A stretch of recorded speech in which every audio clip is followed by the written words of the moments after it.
అమ్మ, ముందుగా మేషరాశి వారికి ఈ రోజు ఏ విధంగా ఉండబోతోంది? ఆలోచనలలో ఘర్షణని అధిగమించాలి. ముఖ్యంగా మానసిక ప్రశాంతతని పెంపొందించుకునే దిశగా ప్రయత్నాలు చేయాలి.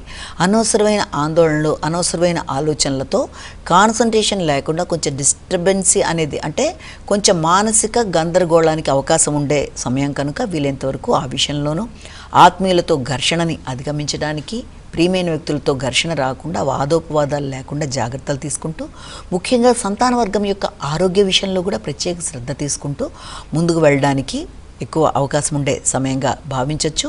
ఉపాసన విషయంలో కొంత ఘర్షణలు, అంటే ఆధ్యాత్మిక సంబంధమైన విషయాలలో ప్రశాంతత తక్కువగా ఉండడం బట్టి మీ యొక్క ఏకాగ్రతకి భంగం కలిగే అవకాశం ఉన్న రీత్యా ఆ విషయాల మీద దృష్టి కేటాయిస్తూ ముందుకు వెళ్ళినట్లయితే చాలా వరకు అనుకూలతలు అనేవి ఏర్పడతాయి. వృషభ రాశి.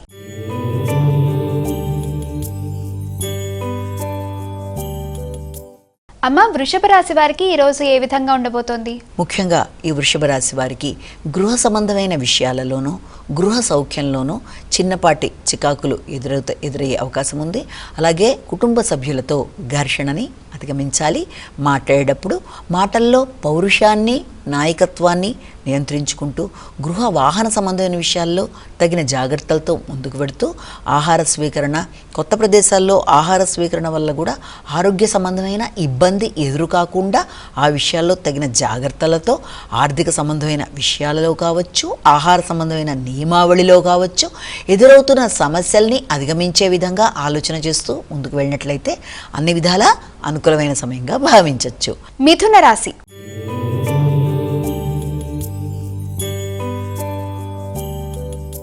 అమ్మ, మిథున రాశి వారికి ఈ రోజు ఏ విధంగా ఉంది? మిథున రాశి వారి విషయాన్ని తీసుకున్నట్లయితే మిథున రాశి వారికి వ్యక్తులతో సహకార విషయాలు కావచ్చు, అలాగే దాంతోపాటు ముఖ్యంగా ప్రయాణాలకు సంబంధించిన విషయాలలో, నూతన పరిచయాలలో కొంత ఘర్షణాత్మకంగా ఉండే అవకాశం ఉన్నప్పటికీ వైరాగ్య ధోరణులు అధిగమిస్తూ అవసరమైన సహకారాన్ని వ్యక్తుల దగ్గర నుంచి స్వీకరించేటప్పుడు వెనుకడుగు వేయకుండా, ఒకవేళ అవసరమైతే ఇతరుల యొక్క సహకారాన్ని ఉపయోగించుకుంటూ ఉపేక్షించకుండా ముందుకు వెళ్ళినట్లయితే మంచి ఫలితాలు కలిగే అవకాశం అనేది ఉంది.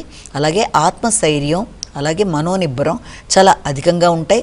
ఉన్నప్పటికీ కూడా వీలైనంత వరకు సహకారం విషయంలో కానీ, ప్రయాణాలలో కానీ, తోబుట్టువులతో కానీ చర్చలు జరిపేటప్పుడు కమ్యూనికేషన్ విషయంలో తగిన జాగ్రత్తలతో ముందుకు వెళ్ళినట్లయితే మంచి ఫలితాలు ఏర్పడే అవకాశం అనేది ఉంది.